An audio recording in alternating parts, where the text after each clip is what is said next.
I had this one all on time lapse for you, and then my phone died. But you're here now, so let me explain.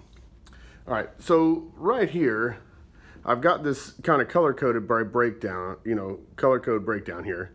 These are pre-reproductive ages, reproductive ages, and post-reproductive ages. The graphs are split into male and female, left and right side, respectively. Now let's take a look at developing nations. So the population pyramids of developing nations are going to look like this, kind of like a potato chip, big end at the bottom. Now you're going to see a relatively equal breakdown between male and females, typically. Now sometimes there are things like civil wars or cultural preferences that lead to there being a lot more males than females, and that's usually cultural, religious. Sometimes there's a whole lot less males than females, and that usually has to do with some sort of war. But what you're seeing is that with each couple of years, there's more and more and more and more. This population is expanding very, very rapidly and is going to have a high TFR, total fertility rate, and the population is going to be expanding very quickly. If we look at a post-industrial nation, this is a developing nation. We don't use the word third world anymore. That's kind of an outdated term. In post-industrial nations, then it's going to look something more like this. At the bottom, you have a decreasing number of children.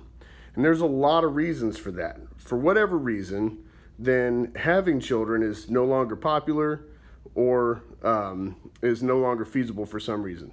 Could be the high cost of childcare, high cost of college, could be the high cost of housing and food, things like that. And you're going to have relatively little death. Once you're born, you're probably going to get older, and the odds of you dying here is not much different than the odds of you dying here. Now, there's a breakover point to that where it doesn't matter how nice a country you live in, how good the medical care is, you're going to die eventually, okay? Now, typically in here, you're going to see males and females about the same, and then just males really start to drop off. It's true what they say, females tend to live longer than males.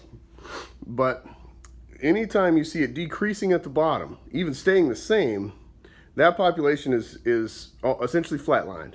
But when it's like this is a decreasing population.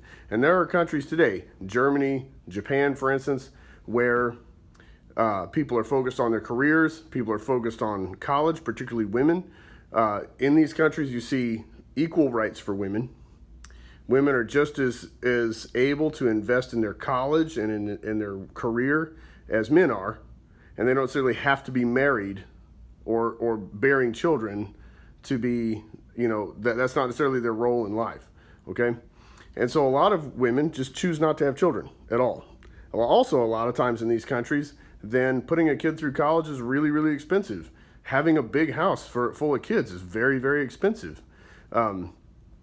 Just take a look at like what an apartment costs in Europe. You ever seen that show like House Hunters International, when like a junky place, like a junky loft somewhere costs like £500,000? It's reality. So it's tough to have 4 kids, right? 1 kid tops, right? And this is a key term, replacement level fertility. It's about 2.1 children per female on average for the country in order for the population to be flatlined, to be static, okay? If it's below that, people have 1 kid or no kids, then the population is going to decrease. Even if some people have 2 or 3 kids, if there are 5 other couples out there who have a cat, well, nationally, the population is going to be decreasing. And that's going to leave you with a big problem right here, where there are more old people than young people, okay? Who's going to take care of all these old people?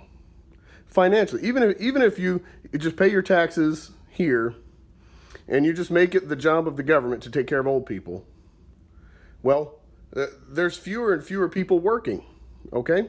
So remember, every year this goes up, okay? So these people are all retiring and getting older, going to nursing homes and things like that, and these are the working age people. These pre-reproductive age will eventually be reproductive and working age, okay? And so there's fewer and fewer people to make money and take care of their old people. There are going to be more old people than people working. And this is a significant problem. One of the problems you have here is the opposite, that there is a lot of times a breakdown in family when you have so many children. You got a TFR of 7 or 8. Well, there's 8, 9 kids in the home, 10 kids in the home, and sometimes there's only one parent because somebody has died. So the death rate is much higher. You see, like every year, the odds of you dying is pretty good, okay? So there may be a very, very high orphan rate. That's a problem. That leads to, and you can see this in some of the countries in Africa where there were decades and decades of civil war. The amount of kids that become orphans, those kids grow up and they have no family, no structure, no guidance, and they end up joining gangs. They end up joining cartels or warlord groups and things like that. And that all comes back to poverty and birth rate and education rate, things like that. Medical care, that's all plays a factor in what happens to a country.